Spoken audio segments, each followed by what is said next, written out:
Well, it's certainly a complaint we hear often these days, the homeless setting up camp right in the middle of neighborhoods. In tonight's City in Crisis report, a homeless woman says the neighbors are making her life miserable. I went out to the neighborhood to find out what's happening. It's a festering divide between housed neighbors and those who live on the streets. Okay, which one is it in? In one Southeast Portland neighborhood, it's on full display. Yeah, I stay here. So, yeah, this is when I say I'm coming home, this is where I come to. So, yeah, I'm part of the neighborhood. I'm a neighbor. This is Samantha. Come here. Come see Mama. She lives in this trailer with her two cats right on the street corner. Hi.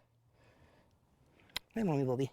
It's a quiet neighborhood, aside from the occasional coyote appearance. Is that a coyote? Yes, it is. Here, watch your cats. Yeah. Samantha has been parked here with the trailer and two other vehicles for about 5 months. She claims from the get-go, some neighbors have made it clear she's not welcome. And somebody came up to my door and stood on the outside of the door for a long time. And he was just standing there. And then he goes, I want you out of here. I was like, dude, I just got here. He's like, well, we don't want your kind in our neighborhood.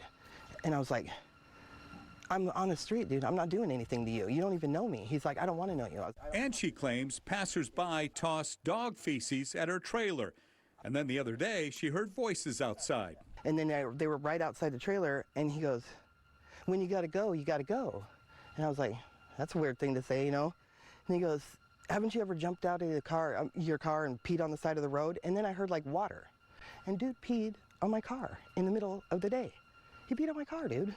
Who does that? These are people who are housed, and I'm supposed to be the one that's messed up? One neighbor I spoke with off camera said their neighborhood is especially sensitive after having to deal with another homeless person who lived nearby and became aggressive and violent. Another neighbor offered to meet with me to outline their concerns with Samantha, but later changed their mind. I think they're all different. Michael Slyman lives across the street. He's been here for 27 years. He loves the neighborhood, even if Samantha's trailer isn't exactly aesthetically pleasing. It's not like a rich person's neighborhood, but everybody goes to work and comes back and, works in their yard. So, it doesn't look great, but it doesn't really bother me that much.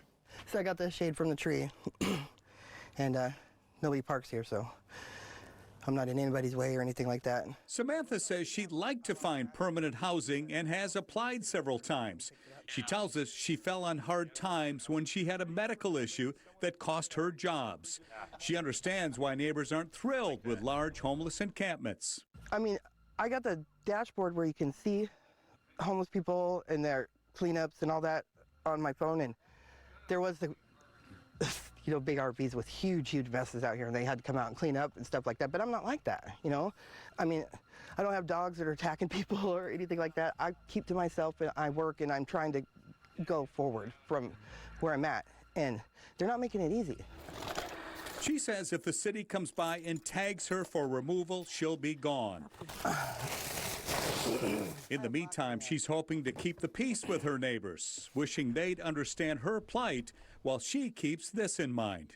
If you're going to be outside, and try to do something better with your life, don't make a huge mess or make a nuisance of yourself or whatever. That's not cool. We checked on the homeless dashboard. It appears the city did do a check of Samantha's campsite as recently as 2 weeks ago, although it doesn't appear to be on the top of their list for removal. Do you have a story to tell us about our city in crisis? Send me an email at cityincrisis@katu.com or leave a voicemail at 503-231-4206.